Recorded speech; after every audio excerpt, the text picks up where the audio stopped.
also, that reminds me of another one. I believe it was from Conversations with God as well, but it's what you resist persists. So I'm resisting this change. I'm resisting growing. I'm resisting admitting to my faults and blaming other people and situations for my life and my reality. So what do you know?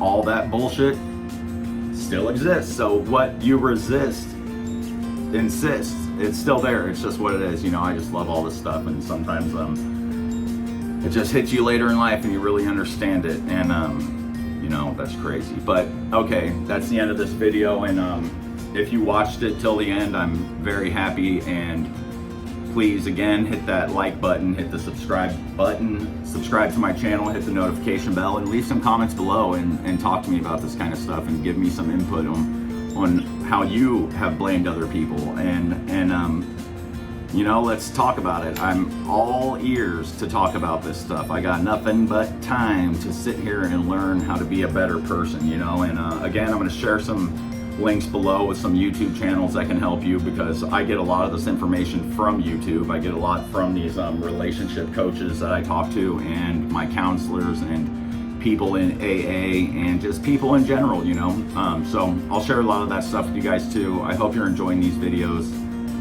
Love you all. Let's remember, be honest, and don't bottle stuff up, and don't avoid what you know you can take care of. All right, see you around. So really it comes down to us doing that self-inventory list, you know, looking within ourselves. We have to be able to look within ourselves and understand these avoidance behaviors that we do, and all these little tactics that we have, like the whole comparing ourselves to others and blaming others. And really, we have to be able to look within ourselves. We have to be able to search within ourselves. And there's just something that came to mind when I was writing this down and what I was going to do in this video, and it's this line from a book called Conversations with God by Neil Donald Walsh, and it simply said, if you do not go within, you go without. And how true is that? If I don't go within myself and look within myself, I am going without all the happiness and all that stuff that I am longing for. I do want that. I want a positive, healthy, loving relationship. We all do. We all want to treat each other the way we want to be treated. So that's just the way it is, you know. I'm very happy that I'm on this path now. And yes, it's miserable and it's hard, and I'm sad every day pretty much, you know, but these are feelings that I can look at now and understand. Why am I sad? And I'm sad because I made some very bad mistakes, and I did lose someone that I love a lot, and it's okay.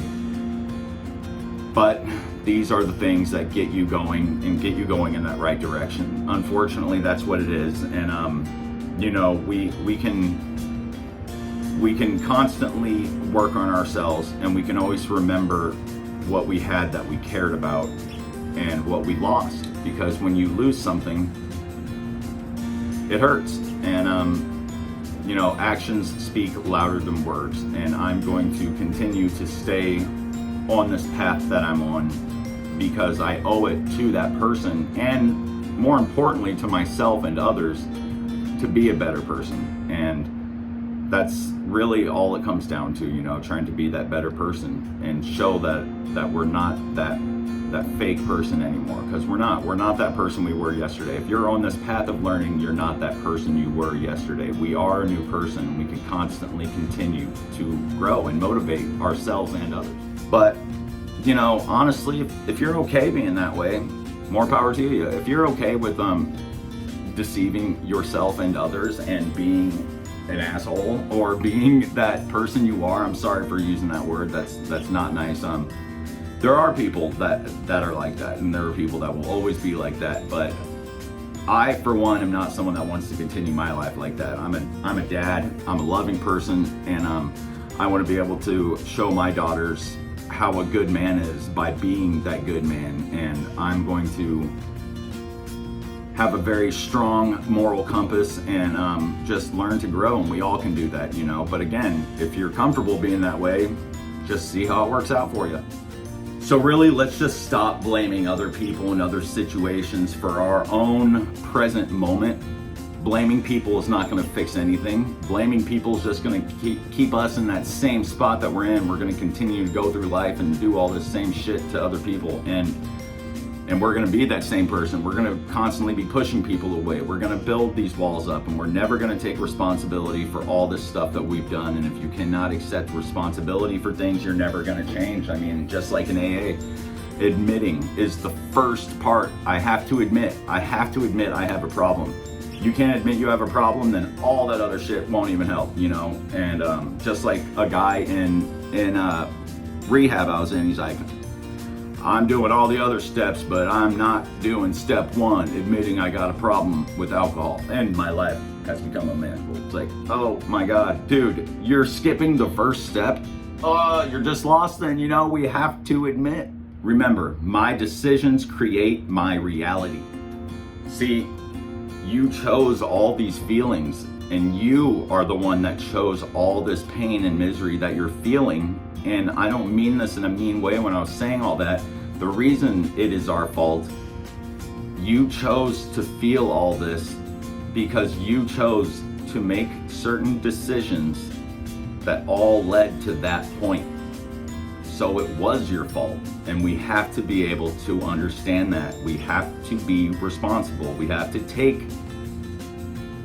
ourselves, you know, we have to hold ourselves accountable. You know, that's what it is. We chose all this pain and shitty feeling because we chose to do all the little things that led up to this. It's not their fault that you feel crushed and defeated and depressed and just loathing in your own misery. It is not their fault. That too is your fault. It's not their fault you were messaging someone else that you knew you shouldn't have been messaging and was inappropriate while you're in a relationship. It was you that did that. So, newsflash, it's never the other person's fault that you were cheating or being disloyal. What they did in the past, what they did with a previous relationship, what they did last week, all that's bullshit excuses that we can use to justify our actions. And there is no justification for those kind of actions. It just is what it is. You fucked up and you fix it. You deal with it, you accept it, you accept the outcome of what happens, and you grow from it. If I cheated on someone, I could come up with so many excuses, so many reasons, so many situations that led up to the cheating and led up to my disloyalty that it's just mind-boggling. You know, it's gross. And bottom line is, I'm the one that did it still. You know, there is no excuse why I did it. And that's for all of us. You know, we've all done shady, dumb things. Well, not everyone. Again, see, me even saying that is a little bit of me. We've all done it. It's like, no, that's an excuse. The bottom line is, I did something stupid. What did I do? How do I grow from it? We just have to recognize our faults, and we have to stop blaming other people. We have to have self-discipline. We have to take responsibility for all of these things. It's very important, very, very important that we do not make excuses for these things that we've done. We have to take responsibility. We have to accept our faults, accept our part in this situation, and we have to be responsible enough to try to grow from it. You know, we can't just skip over what we've done and continue living and go on into another situation with this same crap that we did in the last one. It's just not gonna work. There's no way it's gonna work unless you find someone that is way beneath you in that field. You know, you could find someone very dense or whatever, and then you might be able to get away with all that stuff, but that's still just gross. And for me, I want to grow. I want to become a better person, and I want to find that person that does want to grow with me, and I want to be able to treat that person with the same exact respect that they deserve to be treated with, just like I feel like I should be treated with. And when you mess these things up is when you can grow from it. You know, that's the only thing you can do, and that's why this whole learning thing is so important. We can only shine light on these dark corners of our personalities when we become willing to enter these dark areas of our lives and this blacked out area of our psyche that we've never went into before. It has been so blocked off for so long by our ego and our personality that we haven't been able to see it. So once we make that voyage into this psyche and we start looking at our true inner self, we can change. And it's going to be hard because we're not going to see it yet. We don't see this yet. And we get glimpses at this through our mistakes. And it's through these mistakes that we will learn. It's going to be difficult to figure these things out because we're going to have to start evaluating all this stuff that we've subconsciously blocked off and put a lot of excess baggage in front of, blocking off our inner self for so long that it is going to be difficult to figure it out. And you're going to have to be honest with yourself, and you're going to have to really make yourself vulnerable. But that's the whole key to all this. And growth hurts, you know, it does hurt. Growing pains, you know, this is all uncomfortable, but this all leads to being a better person.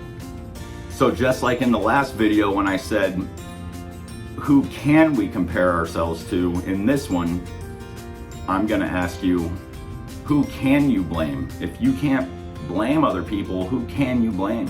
And the answer is pretty freaking obvious. You can blame yourself. We have to blame ourselves for these situations that we're in. And going back to that, not being able to talk about something as a child, or it doesn't even mean as a child, you know, in our relationships, if we're not talking about something, it falls under that category again of communication. And we have to be able to communicate, and it is scary, and it is, it's hard, you know, and a lot of these things we want to talk about that are just kind of taboo seeming, you know, taboo meaning like I'm a man, I shouldn't cry, or I shouldn't bring this kind of thing up, you know. It can be sexual stuff, it could be my feelings in general, like I don't like how you brought a certain thing up without running it over with me first, and those are little things that you can end up bottling up, and you end up building resentments, and this is all because there wasn't communication. And again, this is falling on yourself because you're the one that's not doing this, and none of this is to be mean or blame anyone, like I'm saying in this video. It's just the way it is, and it's our personality disorders that we're showing here. So not everything, though, that we have used to create our personality is bad, but a lot of it is not good. So a lot of things we've learned, you know, like crying to our mothers and they would bring us milk, and you know, just little things like that are good for us. But then there's all these other bad traits that we start creating, which isn't good, especially depending on what kind of environment you were raised in. Bottling up emotions, not being able to talk about things, you know, not being able to express your feelings. And for me, this is not blaming anything, but this is me just saying I never felt comfortable enough to talk about anything, so I would hold my feelings inside, and it's just the way it is. So that's how I learned not to speak of certain things to my mother because she would react in a very bad way. So I learned to just hold it all in. I could go off and I could cry somewhere and let that frustration out in other ways, and just not healthy, you know, as a kid. So as a kid, you're growing up and you're building up around that and building up around that, and you just, over time, that is your habitual nature to just hold in your feelings, and you don't want to talk about these things, and you're like, it's all good, I've been doing this forever, I don't need to talk about any of this stuff. And again, this is why it goes into recovery for me, because it's important to find a sponsor and have someone you could talk to about all this stuff. And I'm just using recovery as a relatable thing for myself, because obviously I have many other things that my sponsor's not going to be able to help me with, and that's why I talk to a counselor now, and that's why I will talk to a therapist about these things, because my sponsor's an alcoholic like me, and he works like a random job. You know, he's not going to be able to delve deep into my subconsciousness and figure out all these underlying issues that I've carried around with me, and this excess baggage that I've carried around forever. But people with doctrines are going to be able to help me with this, and I just love that. And you know, we all can look for that kind of help in many ways. And I'll also share some good channels that I've been learning from down in the descriptions below. I'll send some links in there, or put some links in there, and put some books in there too that have helped me, because again, I'm not a doctor. I'm just totally into learning how to do all this, and I just want to help you guys.